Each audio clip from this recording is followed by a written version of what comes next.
been to many forgotten corners of this world, but nothing prepared me for the moment I first stepped onto the edge of Jakarta's Great Garbage Mountain. The air moved in slow, heavy waves, thick with the smell of burning plastic and something older, something that felt like time itself decaying. In the distance, bulldozers groaned like tired beasts, sculpting hills made not of earth, but of everything a city no longer wanted. And yet, in the middle of all that ruin, life continued with a strange, quiet persistence. Children laughed as if the ground beneath them wasn't toxic. Women cooked meals over fires they knew were poisonous. Men dug through the debris with the patience of people who understood that survival leaves no space for pride. Standing there, watching smoke rise into a sky that never seemed entirely blue, I realized this place wasn't a landfill. It was a separate world, one that existed because the rest of us chose convenience over consequences. A world built from everything we throw away and sustained by people society never meant to keep. And as I stood among them, listening to their footsteps crunch on plastic instead of soil, a simple truth settled in my chest. Sometimes the darkest stories are not hidden. They are simply ignored. Number 1. The city behind the lights. Jakarta has a way of dazzling you before it wounds you. From afar, the city glows, towers of glass catching the sun, highways trembling with life, malls humming like polished machines built for comfort.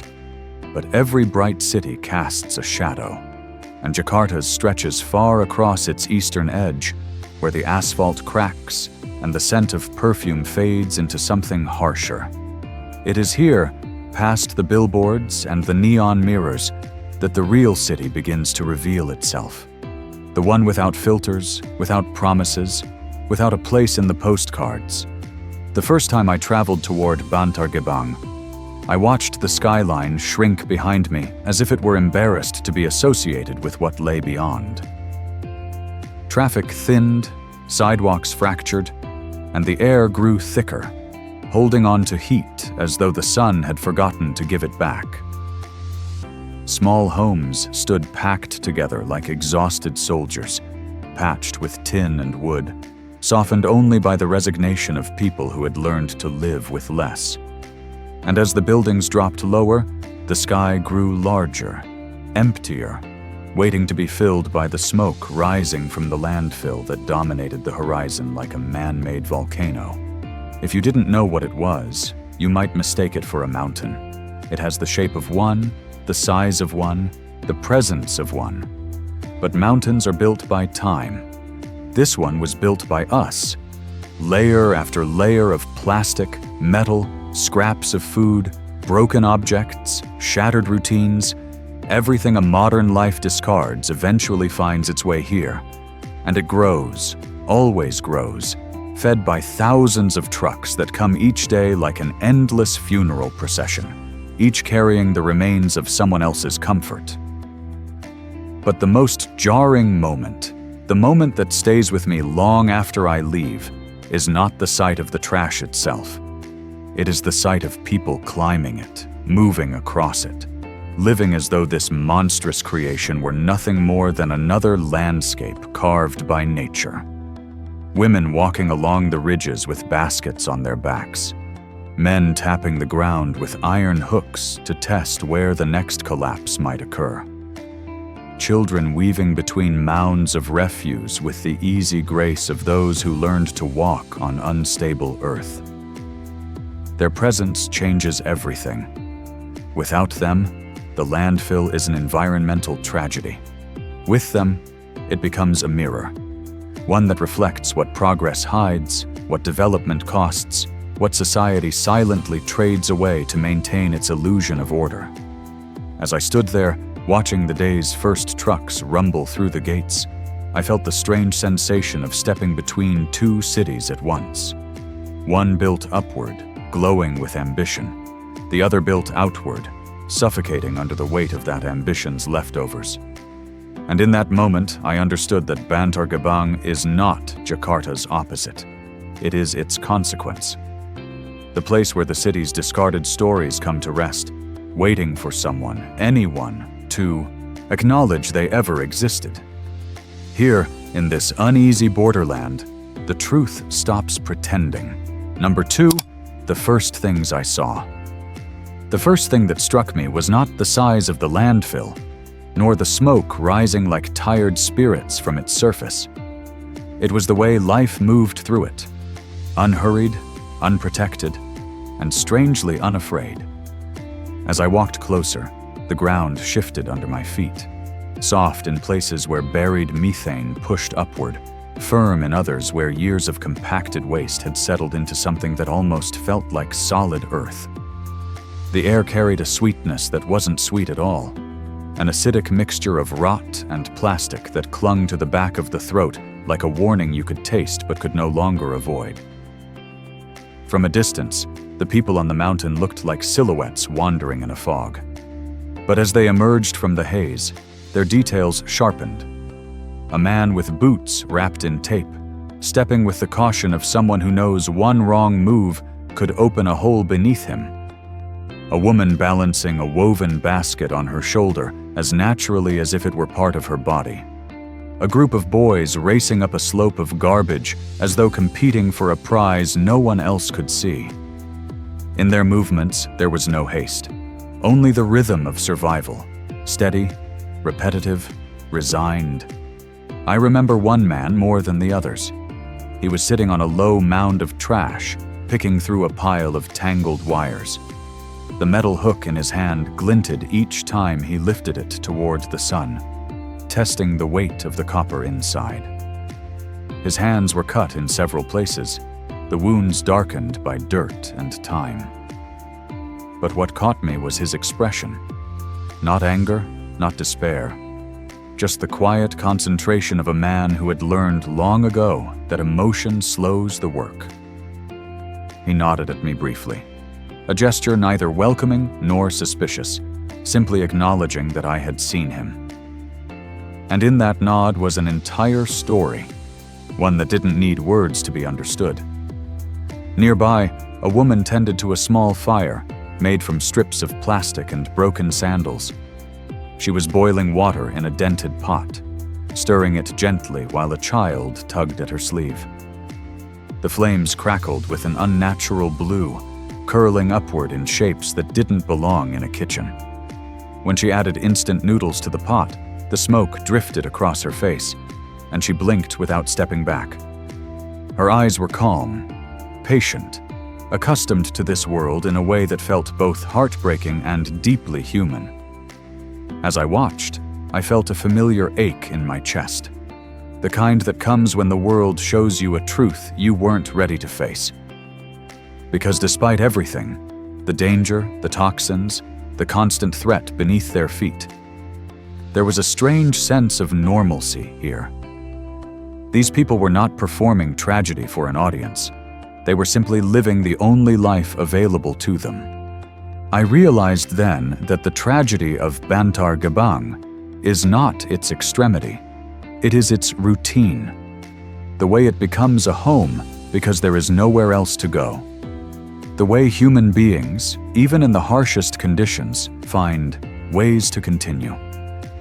Not out of strength, not out of choice, but because life insists on itself, even on a mountain built from the things the rest of the world has thrown away. Number 3, the corners. No one mentions. There are places on that mountain where even the cameras hesitate. Narrow pockets of sinking ground where the trash simmers beneath the heat, and the air vibrates with something restless. Most documentaries never film those corners. They sweep across the wide landscape, the bulldozers, the scavengers outlined against the sky. But the real story is tucked into the spaces people avoid, the ones where silence weighs heavier than smoke. I remember walking behind a row of makeshift shacks built from rusted tin and wooden scraps. They leaned into one another like old men trying to stay upright. Behind them, the ground dipped sharply, forming a trench where liquid waste pooled into a dark, slow-moving stream. Children stepped over it with graceful familiarity, their bare feet landing on stones that shifted under the weight of each step. One girl, no more than 6, stopped to pull a plastic toy from the sludge, a broken doll missing an arm. She wiped its face with her shirt, cradling it with a tenderness you wouldn't expect in a place like this. Then she smiled, as if she had found something precious instead of discarded. Further along, I came across a row of small stalls made from patched tarps. At first glance, they looked like simple food vendors, but the truth was more complicated. Women cooked over fires made from the most combustible trash: plastic packaging, old shoes, rubber scraps. When the flames rose, they made a sound unlike wood or coal, a crisp snapping that carried a chemical bite. The smell was sharp, poisonous, unmistakable. And yet, people lined up with bowls in hand, waiting for meals they knew were slowly killing them. Hunger asks no questions. It only demands answers, immediate and unforgiving. There are darker corners still, places where the ground vents methane like a trapped animal, where the earth trembles without warning and collapses into hidden caverns. The locals know these places instinctively. They walk around them with the precision of seasoned navigators. Outsiders rarely notice until it's too late. I once saw a man disappear knee-deep in a sudden sink, dragged down by the soft, rotting layers beneath. Others rushed to pull him out, their hands digging into the trash with urgency and fear. When they freed him, he didn't shout or cry.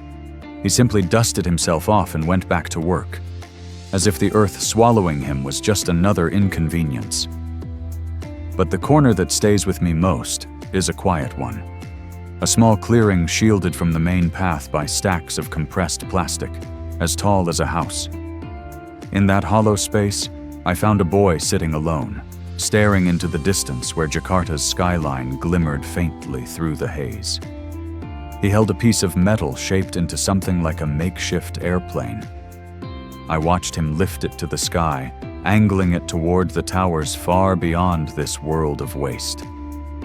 For a brief second, he wasn't on a landfill. He was somewhere else, somewhere clean, somewhere possible. These are the places no one mentions, the crevices where hope survives in forms so fragile you might miss them if you blink. The shadows where danger hides not in the form of violence, but in the steady erosion of what a human life is supposed to be. And as I walked among them, I understood why most people look away. Some truths are too quiet to shout over, too intimate to frame neatly. They cling to you. They settle in the cracks of your thoughts. They stay long after you leave. Number 4, the hidden truth beneath the surface. The longer I stayed on that mountain, the more I understood that Bantar Gebang isn't built from garbage alone. It's built from something far more complicated. Our habits, our indifference, our belief that throwing something away means it no longer exists. But nothing disappears here. Not the plastic bags that drift like ghosts across the ridges. Not the smoke that settles into the lungs of the people who breathe it. Not the quiet resignation that seeps into their routines. Everything we discard returns in a different form, waiting for us in the places we hope never to see. The truth most outsiders never face is that the trash on this mountain doesn't belong to the people who live here. It comes from the apartments with clean water, the restaurants serving polished plates, the malls wrapped in air conditioning. It comes from places where the smell of smoke is a memory, not a daily intrusion. In the heart of Jakarta, someone finishes a meal, wipes their hands, throws away the wrapper, and a few hours later that wrapper arrives here, still carrying the shape of the fingers that held it. Progress flows outward. The consequences flow here. One morning, while following the path of garbage trucks, I watched a line of vehicles inch toward the landfill's entrance, like a restless serpent stretching across the city. The trucks were painted in bright colors: yellow, orange, green. but by the time they reached the landfill, all their colors were muted beneath the dust. When the trucks tipped their cargo, the contents spilled out with a soft, unsettling rush, a mix of food waste, electronics, clothing, broken objects, all layered together without memory, without order. And from the piles, the scavengers moved in immediately, pulling their hooks across the heaps in sweeping motions, each hoping to find a fragment of value in a mountain built from the neglect of millions. But the truth, hidden beneath the surface, goes deeper than economics. It's about a silent exchange, one that feels more like a betrayal.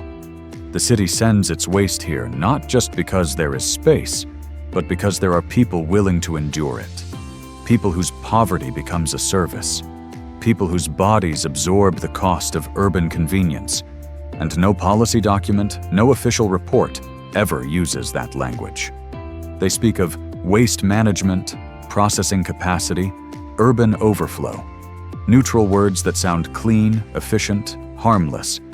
But none of those words mention the woman coughing beside a plastic fire, or the child who thinks the sky is supposed to look gray. Sometimes, as I watched the landfill breathe, rising and falling under the pressure of gases trapped beneath, I wondered how much of the world relies on people it never sees. People who live in the margins not because they choose to, but because someone has to stand at the edge and hold the burden the rest of us refuse to carry. It's an uncomfortable truth, and discomfort is a powerful silencer. It keeps the real story buried as deeply as the earliest layers of trash beneath my feet. Standing there, with the noise of the bulldozers behind me and the distant hum of the city ahead, I felt the weight of that hidden truth settle onto my shoulders. It was the realization that this landfill is not an accident. It's a reflection, one that shows us the parts of ourselves we would rather pretend aren't there. A mirror made not of glass, but of everything we choose to forget. Number 5, the story of one life among thousands. There was a morning when the sun rose slowly, filtered through a veil of gray smoke that softened its edges. I had been walking along the southern slope of the landfill when I saw him. A father, perhaps in his early 30s, though life here has a way of aging people faster than time intends. He was crouched beside a heap of tangled metal, sorting through pieces with the familiarity of someone who had done this every day for years. His hands were steady, his movements gentle, as if the scraps before him were something fragile, capable of breaking beneath too much urgency. At his feet sat a small boy, no more than 7, wearing a shirt faded from red into something closer to dust. The child watched his father without speaking, his eyes alert, absorbing every motion the way children do when they know their survival depends on paying attention. From time to time, the boy picked up a piece of wire and tried to copy his father's movements, bending it this way and that. He wasn't playing, he was practicing. In a moment that still sits with me, the father reached into the trash and pulled out something soft. An old school backpack, frayed around the seams, stained with dirt and time. He dusted it off, shaking it gently as if waking it from a long sleep. Then he opened it, checking the pockets, pressing the zipper to make sure it still worked. The boy moved closer, curiosity softening his posture. The man smiled, a small, tired smile, and placed the backpack on his son's shoulders. It was too big, hanging low on the boy's back, but he didn't seem to mind. He stood taller, as though the weight of the bag was a promise. There was no ceremony, no speech, no declaration of hope. But in that simple gesture existed a truth more powerful than any statistic. Even here, amid the poison and danger, parents dream for their children. They dream quietly, without the luxury of imagining too far ahead. A backpack, in a place like this, is not a symbol of education or a ticket out. It's a fragile thread tied to a possibility that may never come. But still they hold on to it. The man returned to his work, pulling apart a broken appliance with careful, practiced motions. The boy continued to watch, occasionally adjusting the straps of his new old backpack, as if testing the reality of it. Around them, the landfill carried on with its unrelenting rhythm, machines roaring, plastic crackling in distant fires, scavengers calling out to one another. But for a moment, all of that faded into background noise. What remained was a father trying, in the smallest way he knew how, to give his son a future that might look different from his own. I have met many people in places like this. Names I no longer remember, faces blurred by time. But I remember that father. I remember his hands, worn but gentle, lifting that backpack as though offering something sacred. And I remember the boy, too, standing, quietly in a world that rarely gives children a chance to be children. It's moments like these that remind me why I keep returning to places most people forget. Not to witness suffering, but to witness the resilience hidden beneath it. The kind that doesn't shout or demand attention. The kind that simply endures, the way grass grows through concrete, slowly, stubbornly, beautifully. Number 6, when a society grows, someone pays the price. Cities never expand evenly. They rise like tides, lifting some, drowning others, and Jakarta is no exception. When you walk through its polished districts, you see the pride of a nation becoming modern. Towers crowned with light, elevated roads weaving like clean arteries through the skyline, shopping centers that feel more like separate worlds than buildings. But if you follow the city's waste, if you track its leftovers the way a detective follows clues, you eventually arrive at a different reality. One where progress doesn't glow, it smolders. Bantar Gebang is not a failure of urban planning. It is the foundation beneath the city's success. The shadow that progress casts when it turns its face toward the sun. For every air-conditioned office, there is a pile of discarded paper. For every restaurant meal, a bag of scraps. For every new apartment building, a mountain of packaging. The city moves forward because another part of it remains still, absorbing what cannot be shown on brochures or tourism campaigns. Society likes to believe it functions on fairness, on opportunity, on distribution, on the idea that everyone contributes and everyone benefits in different ways. But watching the scavengers climb the trash mountain changes that illusion. These people contribute more than most. They clean what the rest of the city throws away. They sort what no machine can fully process. They pull value from chaos the way miners pull ore from the ground. Yet they benefit the least. They breathe the city's air after it has turned toxic. They touch what the city refuses to touch. They bear the consequences of choices made far away from here. Behind glass doors they may never enter. One afternoon, I followed a man as he navigated the steep incline of a fresh dump site. He moved with the sure footing of experience, pausing occasionally to tap the ground to check its stability. Trucks roared above us, unloading layers of the city's conveniences. The man turned to me and said something quietly, almost apologetically. "If we don't do this, no one will." He didn't say it with anger. He said it with the kind of acceptance that comes from living too long inside a system that rewards unseen labor with unseen suffering.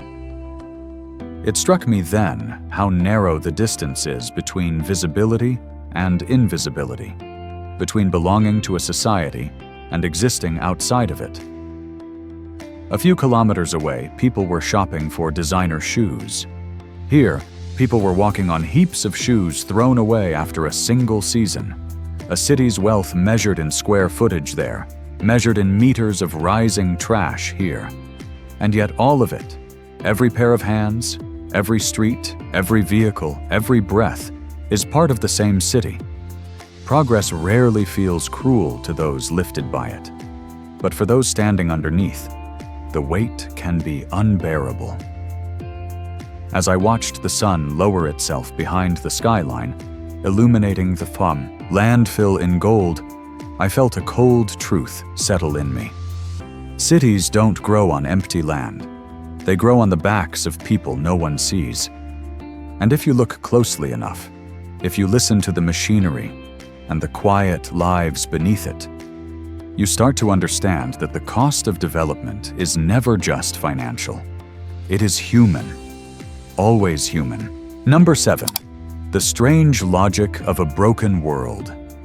There is a strange kind of order in Bantar Gebang, one that defies every principle a city claims to stand upon.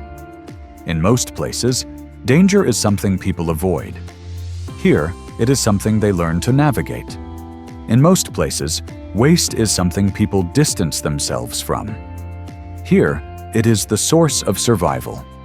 The logic is inverted, twisted by necessity into something that makes sense only when you have run out of other ways to live. I remember watching a group of women gather around a small fire that burned unnaturally bright. The flames snapped with the sharp edges of melting plastic, sending up ribbons of blue smoke that curled around their faces. They were cooking tofu in an old, battered pan, frying it crisp and golden in oil they had strained and reused more times than they could count. To an outsider, the scene looks like pure desperation. Poison rising from the fire, toxins seeping into the food, danger floating invisibly in the air. But the women did not flinch. They stirred, they chatted softly, they tasted with practiced ease. Hunger creates its own kind of comfort, its own definition of risk. When you cannot afford choices, the unacceptable becomes the familiar. Nearby, a young man carried a bundle of wires toward a buyer who weighed them with the seriousness of a banker handling currency. The transaction was small, barely enough to buy a few bowls of food, but the ritual felt larger, almost ceremonial. In a city where so many jobs depend on computers and networks, here the economy revolves around what those networks discard. Plastic bottles turned into coins, copper wires turned into meals, broken appliances reborn as hope for another day. An upside-down marketplace where the value of an object is not in its function, but in its fragments. Even the dangers follow this inverted logic. Methane explosions, sudden landslides, fires that start beneath your feet. These terrors should send people running. But here, they are background noise, part of the daily vocabulary of survival. A man once told me, very calmly, that he avoids certain areas because the ground breathes too fast. By that, he meant the earth below was swelling with gas pockets, ready to erupt. In any other place, such a description would be a warning shouted from rooftops. Here, it was merely advice, delivered with the same tone another person might use to warn you about potholes.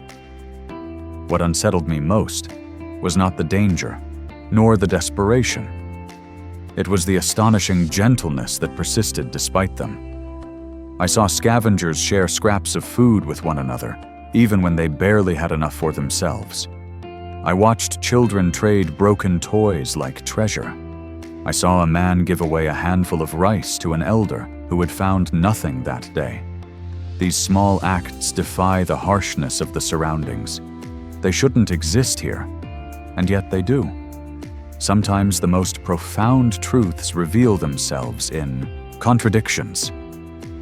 And in Bantar Gebang, the contradiction is everywhere. In the kindness that grows out of hardship, in the hope that survives amid poison, in the quiet acceptance that forms the backbone of a world most would never choose. It made me realize that broken places don't just break people, they reshape them. They carve out new forms of resilience, new understandings of what it means to live, and new ways of holding on to one another when everything else seems impossible. This is the strange logic of a broken world. It continues, fragile, inverted, determined, because the people inside it refuse to stop. Number 8. What this place reveals about human nature. The more time I spent on that mountain, the more I understood that Bantar Gebang is not just a place of waste. It is a place of revelation, a harsh, unfiltered truth about who we are when the world stops pretending. Strip away the skyline, the comfort, the noise of ambition, and what remains is the raw shape of humanity, vulnerable, persistent, and endlessly adaptable. The landfill doesn't hide our nature. It exposes it, layer by layer, just as the bulldozers expose the buried past beneath each fresh deposit of trash. One afternoon, I stood on a ridge overlooking the settlement. Below me, scattered homes leaned into the wind, patched with anything their inhabitants could salvage: plastic sheets, corrugated tin, old banners once used to advertise products that none of these families could afford. Smoke drifted between the shacks like a restless spirit. Amid the chaos, a group of children played with a tire they had found, rolling it down the slope and chasing after it with laughter that rose above the mechanical roar of the landfill. Their joy was unburdened, untouched by the toxicity around them. They found magic in ruins, possibility in what others had thrown away. Watching them, I realized that hope is not an emotion here. It is instinct, something woven into the human spine, pushing us to move forward even when the path beneath our feet is made of decomposing plastic and broken glass. Children carry that instinct effortlessly. Adults carry it with weight. I saw it in the shoulders of the mothers who cooked meals over burning trash, in the eyes of the men who combed through the heaps searching for metal, in the quiet, steady breath of the elderly who had survived decades on this mountain. They all moved with the same silent belief that tomorrow might hold something better, even when experience suggested otherwise. But human nature reveals its darker side here, too, not in the people who live on the landfill, but in those who live far from it. It is human nature to consume without thought, to discard without reflection, to place convenience above consequence. We throw away more than objects. We throw away possibilities, time, responsibility, and someone else must live among the remnants of those choices. The people here are not living in a separate world. They are living in the shadow cast by ours. There were moments when I wondered whether our capacity for indifference is even greater than our capacity for hope. When the city skyline glowed in the distance, shining as if untouched by the poison it produced, it felt like a metaphor too clear to ignore. Progress moves upward, but its cost spills outward. The people on this mountain bear that cost silently, their lives shaped by forces that will never acknowledge them. Yet despite all of this, despite the contradictions, despite the suffering, despite the cruel arithmetic of modern life, I kept encountering something stubbornly beautiful. Dignity. Not the kind defined by wealth or status, but the kind forged by endurance. I saw it in the straight back of a woman who carried recyclables as if they were gold. I saw it in the calm of a boy who learned to walk carefully on unstable ground. I saw it in the quiet pride of a man who repaired a broken spoon so his daughter could eat her meal with something clean. Human nature is both fragile and unbreakable. It fractures under pressure, yet somehow refuses to shatter completely. Standing on that mountain, surrounded by the detritus of human life, I understood something that years of travel had tried to teach me. People will build meaning anywhere, even in a place built from what the world chooses to forget. Number 9. Reflections that stayed with me long after I left.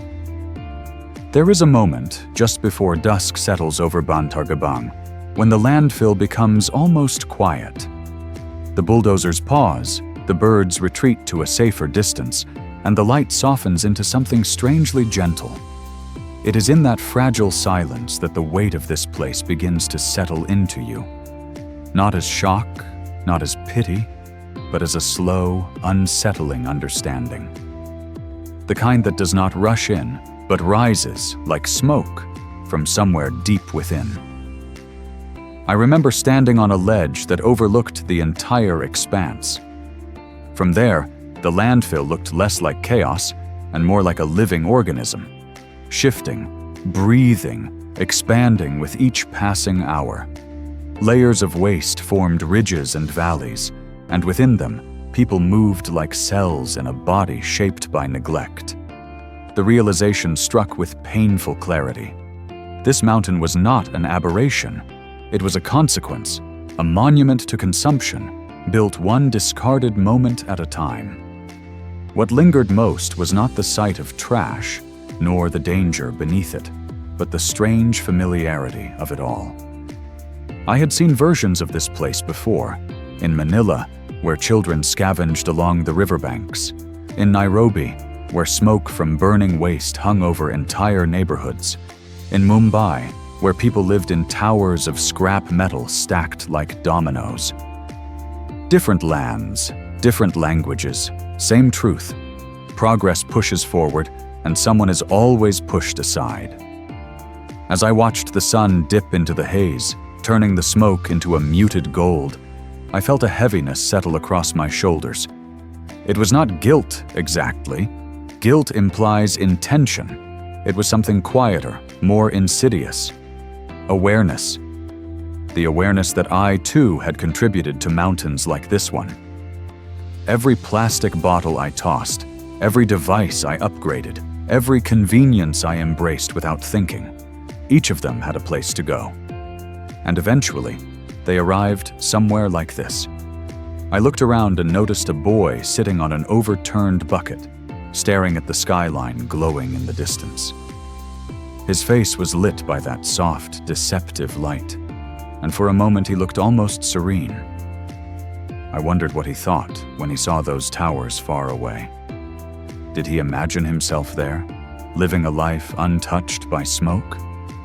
Or had he already accepted that the world was divided into those who build the future and those who sift through the past? The truth is, I didn't know. I still don't. But standing there, I realized that the tragedy of Bantar Gebang is not that people live on a mountain of waste. It's that the world has become so accustomed to such mountains that we barely react to them anymore. The shock fades, the images blur, and life continues as if the landfill were merely a distant inconvenience instead of a reflection of us. As twilight settled in, the fires on the mountain began to glow brighter, flickering like desperate stars. I felt the familiar ache of helplessness. An ache I've carried from country to country, city to city. I cannot change what I have seen. I cannot lift these people out of the burden they carry. All I can do is witness, remember, and speak, not to fix anything, but to ensure their lives don't vanish into silence. Some truths do not fade when you walk away. They follow you. And this one followed me long after I left the mountain behind. Number 10. The ending that isn't really an ending. Night comes slowly to Bantar Gebang, as if even the darkness hesitates to settle upon this place. The last traces of sunlight slip behind the city's skyline, and for a moment the landfill glows in a way that feels almost unreal. Fires burning in scattered pits, tiny pockets of orange flickering beneath the rising smoke. It looks like a constellation turned upside down, a map of small, stubborn flames refusing to disappear. This is the hour when the landfill quiets, but never fully rests. The ground continues to shift beneath the weight of its own past. The air continues to carry the scent of things the world has forgotten. And the people, the ones who live and breathe this landscape, carry on without waiting for the night to offer comfort. I walked through the settlement as the sky darkened, listening to the small sounds that filled the spaces the machines left behind. A pot clattering against a metal pan, a child's laughter carried on the wind, the soft crunch of plastic beneath someone's bare feet. These sounds should not belong to nighttime. They should belong to a life lived in safety, in homes with clean floors and warm meals. But here, they are part of the rhythm of survival, woven into the fabric of each evening. A woman passed by me, balancing a bowl of rice and fried tofu cooked over a fire that still hissed from the chemicals it consumed. She held the bowl with both hands, steady, careful, aware that food, no matter how dangerous, was precious. Behind her, a man closed the door to his shack, a door made from two mismatched boards tied together with strips of wire. The gesture was gentle, almost tender.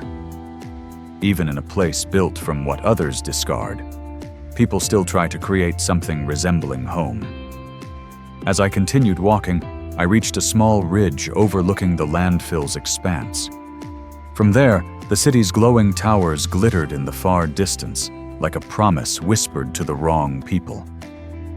The contrast was unbearable, and yet ordinary. Two worlds existing side by side, separated not by distance, but by a quiet, ruthless hierarchy. One world rises, the other sinks, and most of the time, neither world looks toward the other long enough to understand what that means. I felt the familiar heaviness in my chest, the same weight I've carried across continents, from the slums of Manila to the alleys of Cairo, from the fishing villages in Lagos to the dusty outskirts of Mumbai. The weight of knowing that what I see is not rare.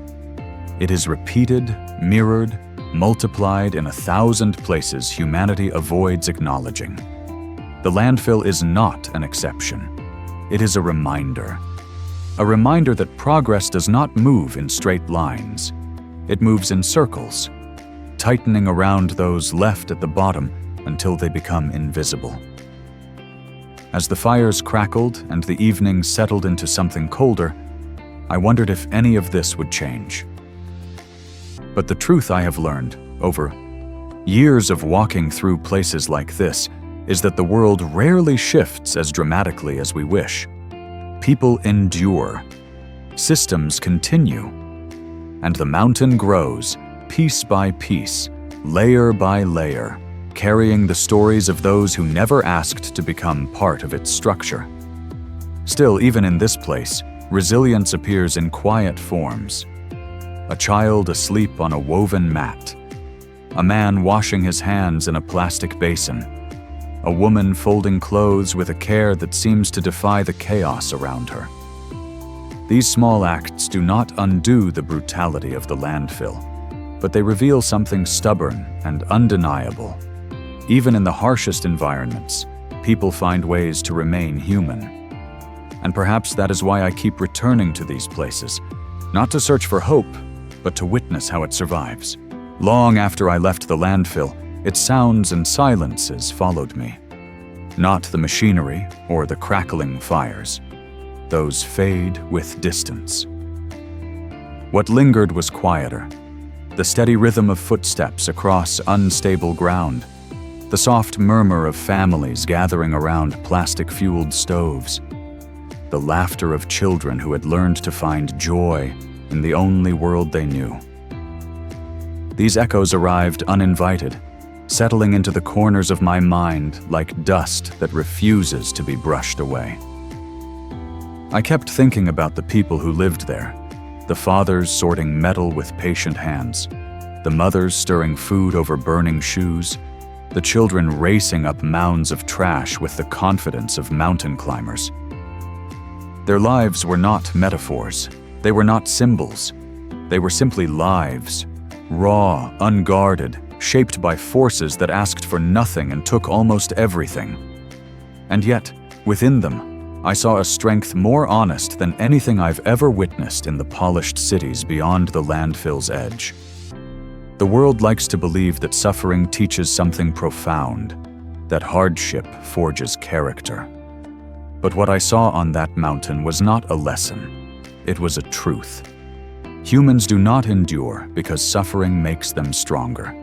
They endure because life does not give them a choice. They endure because hope, even in its thinnest form, roots itself into the human spirit like a seed desperate to grow in barren soil. In every place I've traveled, from glittering capitals to forgotten settlements, I've learned that progress is not measured by towers or highways.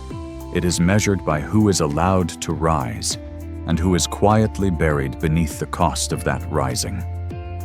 Bantar Gebang stands as proof that humanity's footprints can be both magnificent and devastating. As I reflect on that mountain of waste, I'm left with a feeling I can't quite name. It sits somewhere between sorrow and awe, between resignation and something close to reverence. Because even in a place built from what the world discards, I saw moments of tenderness that felt almost sacred. And somehow, that is what haunts me most. Not the tragedy of the place, but the undeniable humanity glowing inside it. As the night settled over the landfill and the last fires dimmed into quiet embers, I stepped away from Bantar Gebang, carrying more than just the memory of what I had seen. I carried the weight of its stories, the faces of its people, and the realization that places like this, places the world prefers not to acknowledge, hold truths we cannot afford to ignore. They remind us that progress is uneven, that humanity is fragile, and that the things we throw away do not disappear. They simply gather in corners of the world where someone else must live with them. If this journey stirred something in you, even a small shift, a moment of reflection, I invite you to keep going. On this channel, Fascinating Discoveries, we explore the hidden edges of our world, not to shock, not to judge, but to understand.